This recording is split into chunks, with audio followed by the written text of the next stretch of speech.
So, you think you know what flowers mean. Daisies are innocent, roses are romantic. It's cute. It's wrong. Picture this. London. It's 1800 something or other. It's rainy, gray. Your father keeps saying, do not show your ankles to the baker's boy. He's gonna get all sorts of ideas. And your mom's like, stop hitting up the baker's boy. He's getting ideas. And you're like, I wanna give the baker's boy ideas. Problem is, we don't have DMs. We don't have texts. We don't have social media. Don't have cell phones.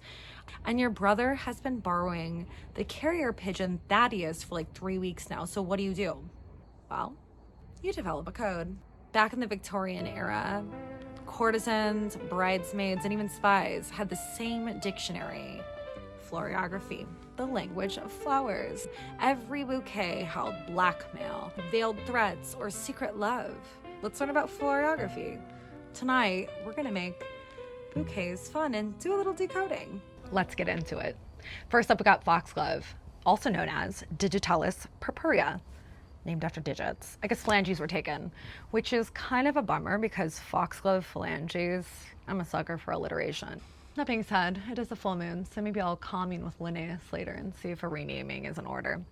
Foxglove, like all of the most interesting plants, grows in disturbed soil at the edges. All parts of it are totally poisonous, even though it's super adorable.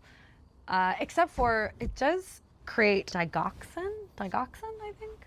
I'm probably not pronouncing that right. It's to regulate your heartbeat. Do not try this at home. Bees like to slide down their speckled throats. Fairies wear them as gloves. And foxes would wear them as cutie booties so that they could sneak into a chicken coop and massacre it with flair. In Welsh folklore, they were known as goblins' gloves. In the pre-Raphaelite art and poetry era, they were... I'm getting there. I'm getting there. Thanks. Sorry. Where was I? Okay, they were used in art and poetry to symbolize dangerous beauty. They may or may not have killed Napoleon. We don't know. Okay.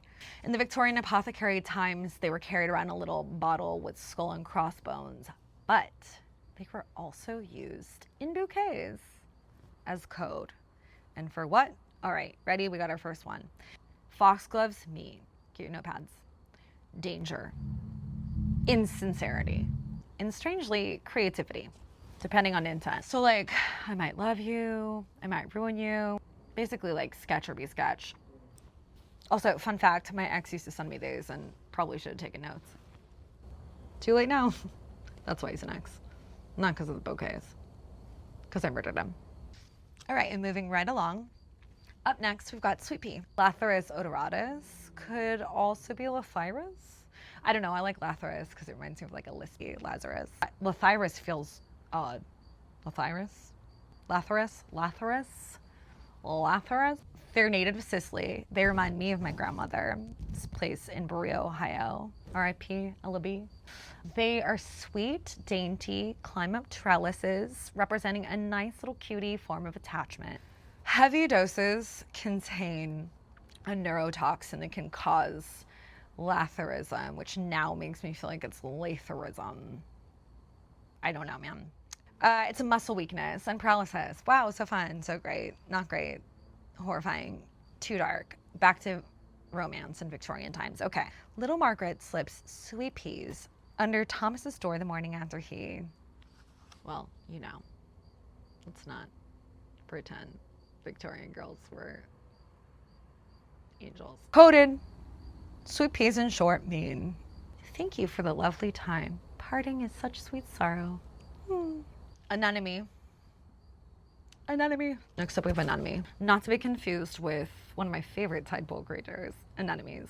These ones are Anemone coronaria. Anemone coronaria in Greek translates to daughter of the wind. They were born from Adonis's blood. Okay. From Adonis's blood when Aphrodite wept over him. Fields of anemones will open and close just as quickly, giving the illusion that meadows are fleeting.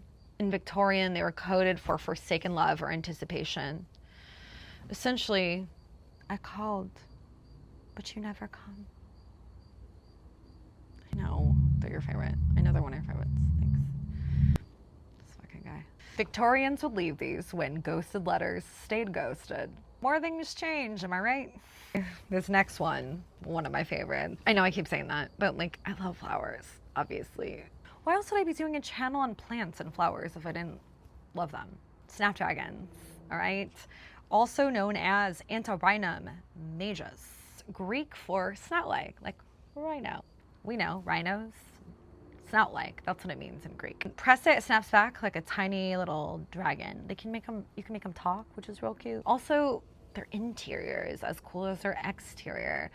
When the flowery parts fall away and you dry them out, they literally look like little skulls, which is so cute and so cool. Bright and fun, little skull inside. Kind of like garden tricksters. They do mean, in Victorian times, coded deception, presumption, and concealment because of the tiny skulls. Essentially, I know you lied.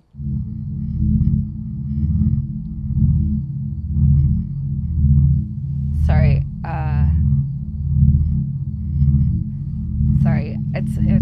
I thought I heard, never mind. Okay, moving on to marigolds, all right? All right, I got a little coyote bleed through happening. It is a full moon, like I said. Next up, we have Pansy. Pansy, aka violet tricolor, or lightheartedly Johnny Jump Ups, which I used to have as a kid. I guess that was like a thing for kids. My parents used to put me in a pumpkin outfit while we sold plants at the swap meet in Orange County at the Orange County Fair. Carney kid, let's go. Great, okay, anyways, cool, fun backstory on me. In French, Pansy, Pansy? French, pansy translates to thought. They have little frilly faces. They're also known as heartsies because they're supposed to heal sorrow and heartache. They were used in Shakespeare's Midsummer Night's Dream and a pansy tonic named Love in Idleness. Victorian coded, they mean remembrance, loving affection, just a gentle thinking of you. Honestly, should send pansies to like some friends. Yarrow. Yarrow, aka Achillea millefolium, named after, wow, a surprise, Achilles, who used to stuff it into his spear wounds so that the dirt didn't flood with blood too soon. Chiron, the wise centaur, is who taught him how to use it properly. In Chinese lore, the yellow stalks of Achillea are used as tools to cast the I Ching. It's been used on battlefields, it's been used at weddings, it's been used at funerals. Victorian coded, it means healing or eternal love. I fight for you or with you. Kind of dope. And lastly, we're at Nasturtium. Tropialis majus.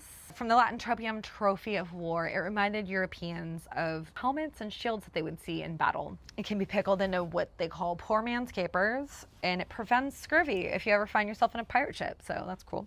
Leave it to me, always bringing the helpful information. Victorian coded, it means victory, conquest and battle, and I dare you. All right, guys, that's gonna do it for today's Victorian. There might be a message, there might be a good floriography lesson, and I hope you guys enjoyed that. There's so many more flowers to check out, and I may or may not post resources below.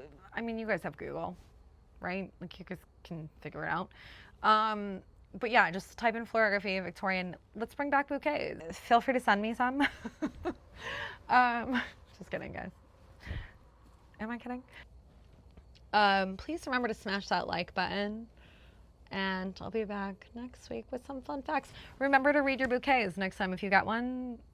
There might be some hidden message in there, and I feel like it's important. Enjoy. Have a good night.